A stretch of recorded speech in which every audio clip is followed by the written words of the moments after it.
Legal firms are expanding their construction dispute teams at a time when global contractors warn that late payments, poorly drafted contracts, and a culture that hasn't changed in years could see them exit the market if conditions fail to improve.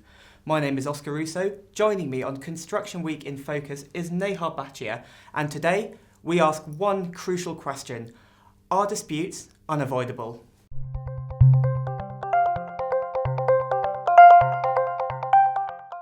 So Neha, I wanted to bring you up on a string of kind of notable legal appointments that have been made across the GCC this year, namely in the UAE, to beef up regional dispute teams. Now, international law firm CMS appointed Patrick McPherson as a partner in their infrastructure, construction and energy dispute team. Now, he was appointed in June. Pearson was previously, he led the legal team at Dubai-based contractor Dutco Balfour Beatty and will add great capacity to the firm as it looks to expand its expertise in the regional dispute market. Now, Adrian Bell, the managing director at CMS, said the firm's specialist ICE dispute practice had seen phenomenal growth in the region. And CMS, Neha, is not the only one to expand its regional contracting and disputes team at the moment. Reed Smith made a string of acquisitions, in fact 3 in total, when it appointed Sachin Kerur and Michelle Nelson from Pinsent Masons, as well as arbitration lawyer Shourav Lahiri. It's part of a concerted effort to push into the Middle East, and the trio of appointments will create an oil and gas disputes hub in Abu Dhabi, strengthening the firm's construction and project sectors and expanding its international arbitration capabilities. Now, what I think is interesting about this is all of these appointments reflect what some have described as an adversarial market, and while disagreements between client and contractor can be healed through dispute resolution and alternative dispute resolution, or ADR, there is a worry that contractors could exit the market if the situation worsens. So, Neha, back to the first question: are disputes unavoidable? I think the jury is out on that, but broadly speaking, there is an understanding in the contracting sector that it's very difficult to complete a project without a dispute. Because let's take the example of Kes Taylor from ALEC. A couple of months ago, Kes told CW that construction is a creative function, which means from time to time you will take a drawing, but then compare it to what's on site and you might find that it doesn't work, and so you have to change it. And like he pointed out, variations are a natural part of the process.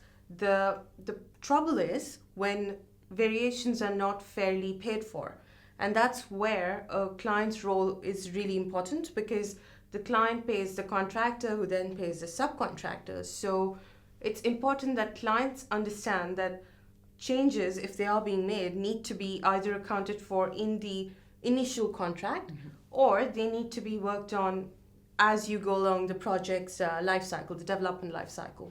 So I guess what you're saying is disputes and changes in contracts, they are potentially unavoidable because a project has many complex moving parts, and fundamentally the design may change from start to finish. So having that collaborative approach where the client and the contractor and the subcontractor can all work together could possibly help avoid disputes moving forward as well. So Neha, what can subcontractors do when it comes to avoiding disputes?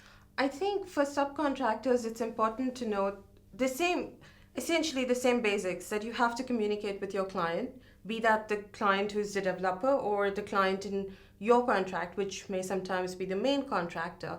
But it's also important to price your contracts correctly, because a lot of the time you'll notice that some NEP contractors, for instance, or maybe some other subcontractors will cut their prices because the market is so competitive, and then they find that they've already reduced their price, and on top of that they have these variations that they need to get paid for, but they might not have been paid for yet, be it on time or when they expected it.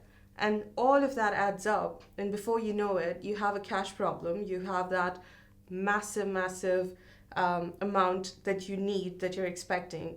And in that kind of a situation, a dispute is almost inevitable.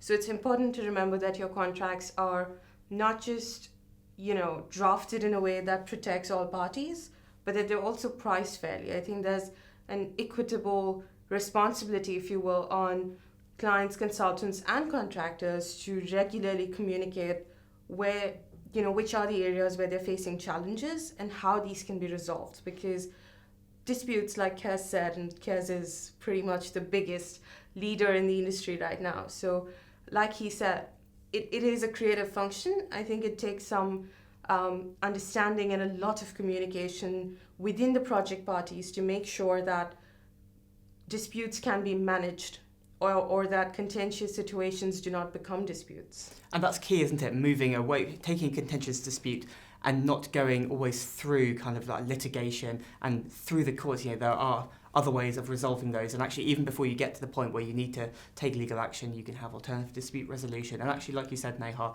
having that collaborative approach is key moving forwards. Well, I think all of this will be discussed in a range of different Construction Week events. We're 3 months away from the dispute resolution question time in Abu Dhabi, where many of the topics that Neha and I have touched on are expected to be answered. Don't forget, we're nearly a month away from the top 50 GCC developers, which is similar to Construction Week's Power 100 list. Lots of exciting content to come. Stay tuned for more. Now, do you want to win an email voucher worth 500 dirhams to spend at a range of fantastic places?